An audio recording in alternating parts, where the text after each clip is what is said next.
Hello दोस्तों, quick revision में स्वागत है आइए हम लोग मैथ प्रैक्टिस का शुरू करते हैं क्वेश्चन सीरीज। तो क्वेश्चन है कि 2 के पावर n प्लस 2 के पावर n माइनस 1 बटा 2 के पावर n प्लस 1 माइनस 2 के पावर n का मान है। तो सबसे पहले इससे के पीछे का हम लोग कॉन्सेप्ट देखते हैं। तो कॉन्सेप्ट क्या है कि अगर बेस समान हो, बेस समान हो और पावर अलग अलग हो और गुना में हो तो क्या हो जाता है, ये दोनों प्लस हो जाता है, पावर आपस में प्लस हो जाता है। बेस समान पावर अलग अलग और गुना में है तो क्या हो जाएगा, बेस पावर के जो बेस है वो दोनों जुड़। नेक्स्ट है कि अगर पावर बेस समान है और अगर डिवाइड में है और बेस पावर जो है अलग अलग, तब क्या होगा, तब जाकर के माइनस में हो जाएगा, यानी कि m माइनस n। अगर बेस समान पावर अलग अलग गुना में हो तो जुट जाता है m प्लस n। अगर बेस समान पावर अलग अलग अगर भागा में हो तो क्या हो जाएगा, m माइनस। तो इसी कॉन्सेप्ट का यूज कर करके हम लोग इस क्वेश्चन को यहाँ पर हम लोग देखेंगे कि 2 के पावर n प्लस 2 के पावर n। अब अगर ये माइनस में है, अगर ये माइनस में है, इसका मतलब कि बेस क्या होगा, समान। जब बेस समान होगा और क्या होगा, बट्टा में होगा, यानी कि भाग में होगा, तब जाकर के माइनस में। तो यहाँ से क्या हो जाएगा, 2 हो जाएगा। 2 के पावर 1 है, 2 के पावर 1, तब न जाकर के बेस समान है और भागा में है तो ऊपर जाने के बाद यह माइनस। इसके बाद क्या है कि 2 के पावर n और प्लस में है तो इसका मतलब यह किसमें होगा, बेस जो होगा वो समान होगा लेकिन पावर अलग अलग होगा और गुना में होगा तो पावर जो है जुट जाता है। ठीक है, तो 2 के पावर n इंटू 2 के पावर 1 लिखे चाहे नहीं, कोई दिक्कत नहीं। उसके बाद माइनस 2 के पावर। अब यहाँ से क्या करेंगे, ये इसमें से 2 के पावर n को क्या करेंगे, कॉमन लेंगे। तो 2 के पावर जब n कॉमन ले लेंगे तो यहाँ बच जाएगा 1 प्लस 1/2। यहाँ से एक कॉमन ले लिए तो बच गया 1/2। उसके बाद जब इसको कॉमन लेंगे तो 2 के पावर n यहाँ हो जाएगा 2 माइनस, यहाँ से जब 2 के पावर n माइनस कॉमन ले लेंगे तो यहाँ बचेगा 2 और यहाँ 2 के पावर पावर कॉमन ले लिए तो यहाँ बच गया। अब यहाँ से क्या होगा कि 2 के पावर n और 2 के पावर n खत्म। अब यहाँ से आ जाएगा वैल्यू किसका, 3/2 और 2 में से 1 जाएगा तो 1, उस पर कोई वैल्यू नहीं। यानी कि यहाँ से हल करने पर इस क्वेश्चन का आंसर 3/2 आया, यानी कि जो ऑप्शन नंबर है वो ऑप्शन नंबर। ठीक है, अब आगे की ओर चलते हैं, नेक्स्ट क्वेश्चन की ओर। आइए देखते हैं नेक्स्ट क्वेश्चन। नेक्स्ट क्वेश्चन है कि चित्र में x प्लस वाई का मान बताना। तो x प्लस वाई का मान बताना। तो देखिए, त्रिभुज में अगर एक बहिष्कोण दिया हुआ और बहिष्कोण के छोड़ करके अंदर का जो कोण है, इसे छोड़ करके अन्य दोनों का योग होता है 127। तो ये जब योग पूछ रहा है तो x प्लस वाई डायरेक्ट यहाँ से हो जाएगा आंसर, x प्लस वाई 127।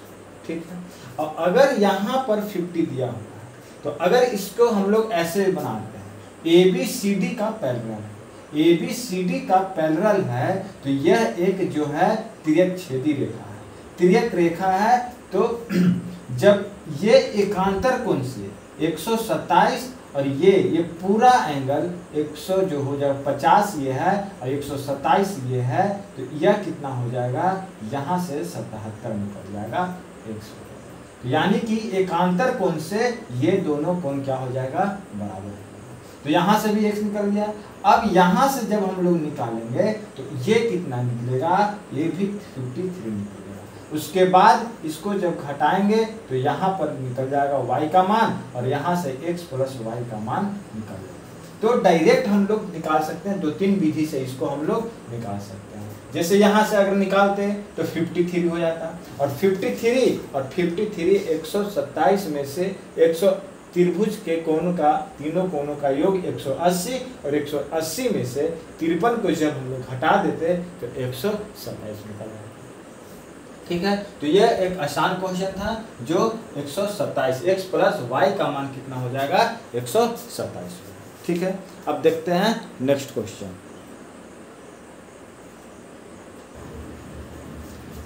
आइए देखते हैं नेक्स्ट क्वेश्चन। नेक्स्ट क्वेश्चन है कि यदि एक 2 मीटर लंबे गार्डन रोलर का व्यास 1.4 मीटर है तो वह 5 चक्रों में गार्डन का कितना क्षेत्रफल तय करेगा। यहाँ कहने का मतलब है क्षेत्रफल कहने का मतलब रोलर का जो आकार होता है वह किसके टाइप का होता है, तो वह बेलन के आकार का। ठीक है, बेलन का आकार का, तो बेलन के आकार का होता है और बेलन का ही क्या पूछ रहा है, क्षेत्रफल, यानी कि वक्र पृष्ठ क्षेत्रफल। तो कहने का मतलब है गार्डन का कितना क्षेत्रफल करेगा। तो गार्डन का जो क्षेत्रफल अगर गार्डन का हम तो क्षेत्रफल निकालेंगे, इसका मतलब बेलन का वक्र पृष्ठ क्षेत्रफल को निकालेंगे। तो बेलन का वक्र पृष्ठ क्षेत्रफल बराबर गार्डन का क्षेत्रफल। तो बेलन का वक्र पृष्ठ क्षेत्रफल क्या होता है, 2 पाई r। तो यहाँ से 2 पाई का वैल्यू 22/7 इंटू r का वैल्यू दिया हुआ है कितना, व्यास दिया हुआ है और व्यास का आधा ही क्या होता है, त्रिज्या होता है। तो 1.4/2 इंटू कितना, 2 मीटर दिया हुआ है लंबा, यानी कि हाइट जो है वो 2 मीटर दिया हुआ है और इसी को कह रहा है कि यह क्षेत्रफल तय करेगा। तो यह तो है एक चक्कर का, लेकिन हमें निकालना है 5 चक्कर का। तो अगर इससे 5 से मल्टीप्लाई कर देंगे तो यह पूरा 5 चक्कर का। तो आइए यहाँ से काटते हैं इसको। ये हो जाएगा कितना, ये हो जाएगा आपका, यहाँ 0 दशमलव को हटाएंगे तो 0, यहाँ से 10 दूनी का 20, 5 दूनी 10 खत्म, और 7 दूनी 14, यानी कि 22 दूनी 44 मीटर स्क्वायर का जो क्षेत्रफल होगा वह रोलर के द्वारा गार्डन में तय किया जाएगा। यानी कि इस क्वेश्चन का सही आंसर कितना हो जाएगा, 44 मीटर स्क्वायर, यानी कि ऑप्शन नंबर बी। ठीक है, अब देखते हैं नेक्स्ट क्वेश्चन। आइए देखते हैं नेक्स्ट क्वेश्चन है कि 5 सेंटीमीटर का एक शंकु पानी से भरा हुआ है। यदि यह पानी 10 सेंटीमीटर त्रिज्या के बेलन में डाला जाए तो पानी की ऊंचाई 2 सेंटीमीटर होती है। तो शंकु की ऊंचाई ज्ञात करें। सबसे पहले देखते हैं कि यह शंकु है। ठीक है, यह जो है शंकु, और शंकु कह रहा है कि यह पानी से पूरा क्या है, भरा हुआ है। और इसका जो पानी है वह डाल दिए किसमें, तो बेलन में।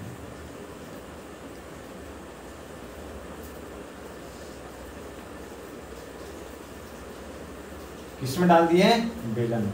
जब बेलन में डाले तो इसकी जो ऊंचाई है वह कितना उठ गया, 2 सेंटीमीटर। ठीक है, तो जब ये शंकु था और शंकु का पानी जब इसी में डाला गया तो कहने का मतलब है यह दोनों का जो आयतन हो जाएगा वह बराबर है।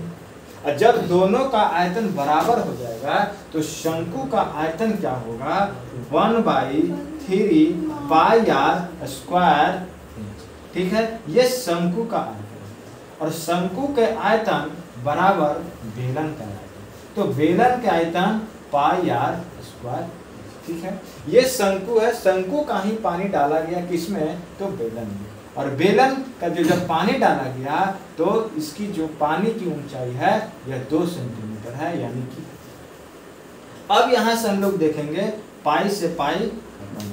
1/3 और जो शंकु का त्रिज्या है वह शंकु का त्रिज्या दिया हुआ है कितना, यानी कि 5 सेंटीमीटर, क्योंकि जो पानी से भरा हुआ है तो यहाँ तक पानी से भरा हुआ है यानी कि 5 सेंटीमीटर। ठीक है, तो 5 × 5 × हाइट हमें निकालना है, किसकी, शंकु का हाइट हमको निकालना है। अब यहाँ से r² यानी किसका, तो बेलन का, तो बेलन का r कितना है, तो 10 है, तो 10 × और हाइट इसका कितना है, तो 2 सेंटीमीटर। ठीक है, 5 है 25, चौके 100, यानी कि इंच बराबर क्या हो जाएगा, 4 दूनी 8 और यहाँ से क्रॉस मल्टीप्लिकेशन, तो 4 दूनी 8 के 24 सेंटीमीटर। यही जो हाइट है, यह हाइट किसका निकल गया, यह हाइट जो है वह निकल गया किसका, तो शंकु का हाइट निकल गया 24 सेंटीमीटर, यानी कि इस क्वेश्चन का ऑप्शन नंबर डी हो जाएगा 24 सेंटीमीटर। ठीक है, अब देखते हैं नेक्स्ट क्वेश्चन। देखिए नेक्स्ट क्वेश्चन है कि दो अभाज्य संख्या x और y है और x बड़ा है किससे, तो y से, का लघुत्तम समवर्तक 533 है, तो 4y - x का मान। तो ध्यान रखिएगा कि जब भी दो अभाज्य संख्या कहेगा, यानी कि अगर दो अभाज्य संख्या है तो वो दोनों अभाज्य संख्या का एलसीएम क्या होगा, तो एलसीएम वो दोनों अभाज्य संख्या का गुणन है। अगर मानते हैं कि x और y जो है क्या है, दो अभाज्य संख्या है, तो दो अभाज्य संख्या है तो इसका एलसीएम भी क्या होगा, इन दोनों का गुणनफल होगा, यानी कि x और y। तो बस यही कॉन्सेप्ट को यूज करें, क्योंकि जो दो अभाज्य संख्या जो होती है वह अपने एक से और अपने आप से कटती है।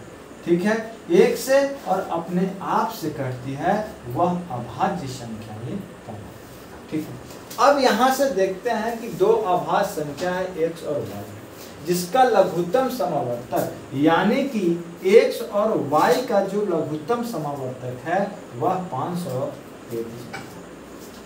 अब हम लोग इसका फैक्टर ढूंढेंगे कि ऐसा दो संख्या कौन है, ऐसा दो अभाज्य संख्या कौन है जो 533 को, तो हम लोग यहाँ से ध्यान देंगे, 1 2 3 से भी नहीं कटेगा, 4 से नहीं, 5 से, 6 से भी नहीं, 7 से, एक के बार कटेगा तो 13 से कटेगा, 13 एकम 13, 13 चौके 52 और 1 हो जाएगा और 13, यानी कि 13 × 41 से तब जाकर के 533। अब यहाँ पर एक कंडीशन भी लगा दिया।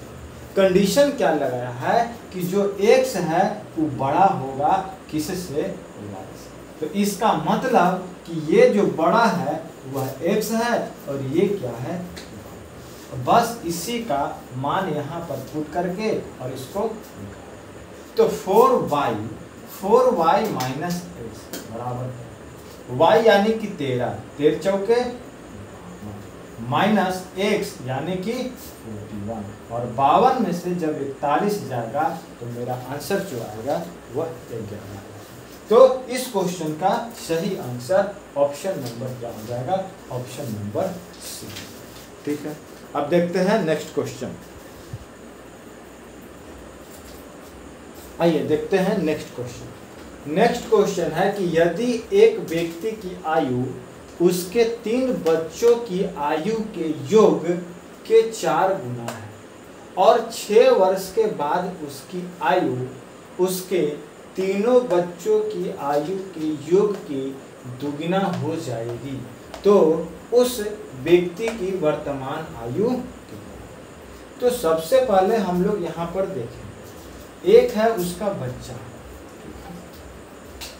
ये है बच्चा, और बच्चा है और इनके पिताजी, इनके व्यक्ति यानी कि पिताजी मानते। ठीक है, तो जो बच्चा है उस बच्चा को, ये तीनों बच्चा को मान लेते हैं कि हम लोग x है, ये तीनों बच्चा का मान x है। ठीक है, तीनों बच्चे, ये तीनों बच्चा का मान x है, और तीनों बच्चा का मान जब x है तो उनका पिताजी यानी कि उस व्यक्ति की आयु तीनों की आयु के योग के 4 गुना है, यानी कि 4x। तो ये क्या है, ये वर्तमान उम्र, ये क्या निकला इनका वर्तमान उम्र, ठीक है। और यही जो है पिता का वर्तमान आयु यानी कि उस व्यक्ति का वर्तमान आयु हो रहा है। अब आगे क्वेश्चन कह रहा है कि और 6 वर्ष के बाद, 6 वर्ष के बाद, तो 6 वर्ष के बाद क्या होगा, उनका पिताजी, तो 6 वर्ष के बाद यानी कि 4x + 6 होगा, ठीक है। ये तो 4x + 6 हो जाएगा, लेकिन यहाँ 3 बच्चा है, लेकिन 3 बच्चा है तो यहाँ पर 6 वर्ष के बाद ये तीनों बच्चा कितना हो जाएगा, तो 18 वर्ष का हो जाएगा, क्योंकि तीनों बच्चा बढ़ेगा, और जब तीनों बच्चा बढ़ेगा तो तीनों जब बच्चा बढ़ेगा तो तीनों बच्चा जो है 6-6 साल बढ़ेगा, तो 6-6 साल तीनों बच्चा बढ़ेगा तो कितना साल का हो जाएगा, 18 साल का हो जाएगा। तो यानी कि यहाँ पर जो हो जाएगा x + 18 साल, x + 18 साल, ठीक है।